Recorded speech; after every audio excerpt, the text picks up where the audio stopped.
A ver, ¿qué es lo que realmente impide que el poder del Estado para castigar sea absoluto? ¿Y cómo se define? Exactamente qué es un delito y qué no lo es. Hoy nos metemos de lleno en los cimientos del derecho penal español. Vamos a ir desgranando esas ideas clave que son esenciales no solo para entender cómo funciona nuestra justicia, sino también, claro, para clavar un examen sobre esta materia. Bien, esta es la hoja de ruta. Empezaremos con algo fundamental, entender el derecho penal como un sistema de control social. Desde ahí nos vamos a la pieza clave de todo el engranaje, la norma penal. Después, definiremos bien qué es un delito y qué respuestas se le pueden dar. Veremos quién tiene el poder de castigar y, quizá lo más importante de todo, qué barreras se le ponen para que ese poder no sea infinito. Para arrancar tenemos que plantear una pregunta que, puede sonar un poco dura, pero es que es la base para entender de qué va todo esto. Y esta pregunta va directa al corazón del asunto, a su función en la sociedad, porque nos obliga a mirar de frente cómo el Estado ejerce su control. Pues la respuesta es que sí, sin rodeos. El derecho penal es violento en su esencia. Pensemos un segundo. Responde a actos violentos con sanciones que son, en sí mismas, un uso de la fuerza por parte del Estado, como meter a alguien en la cárcel. Pero, y aquí está el matiz que lo cambia todo y que vemos en pantalla, no es una violencia cualquiera, está formalizada. ¿Y eso qué significa? Pues que está regulada por un sistema de leyes, de reglas del juego conocidas por todos, lo que la separa de la venganza personal o de la ley del más fuerte. Es, por así decirlo, una violencia bajo control, para que nadie pueda actuar por capricho. Vale, entonces, si esta violencia está formalizada, ¿cuál es el instrumento que la moldea? Pues todo. Absolutamente todo se construye sobre un concepto central, la norma penal. Es como el ladrillo básico, el ADN de todo el sistema. Aquí tenemos la definición de manual. A primera vista puede parecer un poco densa, pero en realidad es súper lógica. En el fondo es una regla de, si haces X, entonces te pasará Y. Si ocurre un supuesto de hecho, o sea un delito, entonces se aplica una consecuencia jurídica, que será una pena o una medida de seguridad. Es la fórmula que conecta una conducta prohibida con la respuesta del Estado. Vamos a despiezar esa fórmula. Por un lado, el supuesto de hecho es sencillamente la descripción de la conducta que no se puede hacer. Por ejemplo, robar un coche o falsificar un documento. Es el qué. Y por otro lado tenemos la consecuencia jurídica, que es lo que pasa si lo haces. La sanción es la respuesta del sistema a esa conducta concreta. Y para que quede meridianamente claro, nada como un ejemplo real del Código Penal. La frase, el que matare a otro, es el supuesto de hecho, la acción. Y la consecuencia, pues ahí está, la pena de prisión de 10 a 15 años. Aquí no hay lugar a dudas, ni trampa ni cartón. La estructura se ve perfecta y eso nos da seguridad jurídica. Sabemos a qué atenernos. Claro que la ley no siempre es tan directa como en el homicidio. A veces, para entender una norma, tenemos que buscar piezas en otros sitios. Y aquí es donde aparecen dos conceptos que hay que tener clarísimos. Las normas incompletas, que nos obligan a saltar a otro artículo dentro del propio Código Penal, por ejemplo, las causas que justifican un acto, como la legítima defensa. Y luego están las normas en blanco, que nos mandan fuera del Código Penal, a otras leyes, por ejemplo administrativas. El ejemplo típico es un delito ecológico, que muchas veces depende de lo que diga la normativa medioambiental sobre cuánta contaminación está permitida. Muy bien, ya que tenemos la estructura de la norma, vamos a hacer zoom en sus elementos.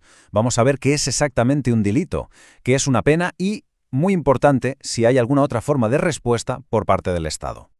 Ojo que para que algo se considere delito, no basta con que la acción sea ilegal. El sistema hace una especie de doble chequeo. Primero, se mira la acción en sí misma.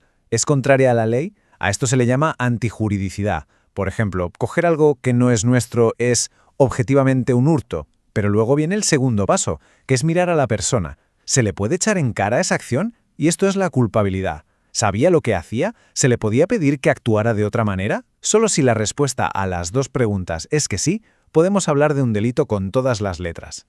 ¿Y cuando se impone una pena, qué se pretende conseguir con ella? Esta es una de las grandes preguntas del derecho. Como vemos en la tabla, básicamente hay tres grandes enfoques. Las teorías absolutas lo ven como un simple castigo, una forma de pagar por el daño hecho. El famoso quien la hace, la paga. Las relativas miran hacia el futuro. Buscan evitar que se cometan más delitos, ya sea asustando al resto o intentando rehabilitar a quien delinquió. Y finalmente las teorías eclécticas, que son las que mandan hoy en día. Intentan mezclar un poco de todo. Castigar por lo que se hizo, sí, pero siempre con un ojo puesto en evitar que vuelva a pasar. Pero mucho cuidado aquí, porque la pena no es la única respuesta posible del Estado. Hay otra herramienta, la medida de seguridad, y es fundamentalísimo no confundirlas. La clave, como se ve en la tabla, está en el foco. La pena mira al pasado, al acto que ya se cometió, y se basa en la culpabilidad. En cambio, la medida de seguridad mira al futuro, a la peligrosidad de una persona, para evitar que haga daño. Un ejemplo clarísimo.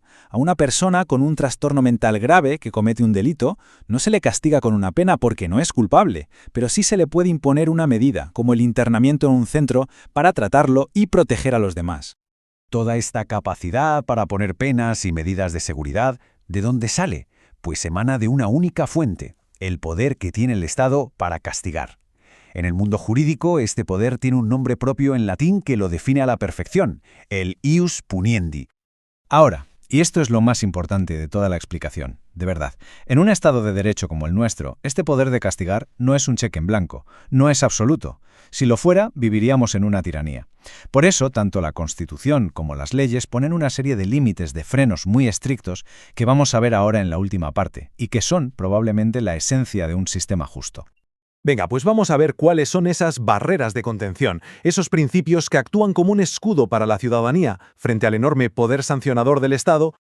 El pilar maestro, la viga sobre la que se apoya todo lo demás, es el principio de legalidad. Su lógica es simple pero demoledora. No se puede castigar a nadie por hacer algo que no estaba prohibido por una ley cuando lo hizo.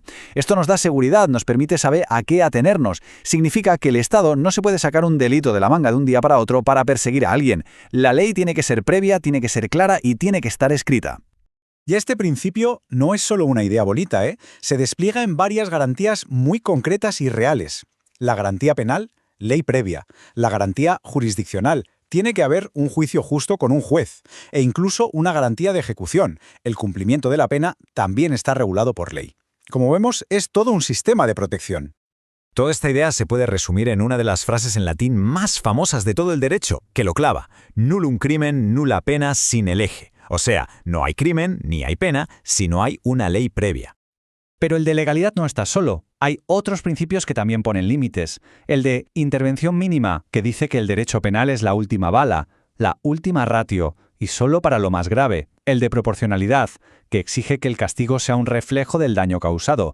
No se puede castigar un hurto simple con 20 años de cárcel.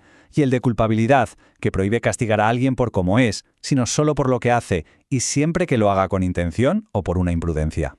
Al final, si lo pensamos, todo se reduce a esta pregunta fundamental que vemos ahora. ¿Cómo encontramos el equilibrio entre la seguridad de todos y la libertad de cada uno? No hay una respuesta fácil. Y es la tensión que define a cualquier sociedad democrática. Los principios que hemos estado viendo no son solo teoría para un examen, son las herramientas que nuestro sistema usa cada día para intentar precisamente mantener ese equilibrio tan delicado. Con esta reflexión terminamos este análisis de los fundamentos del derecho penal español.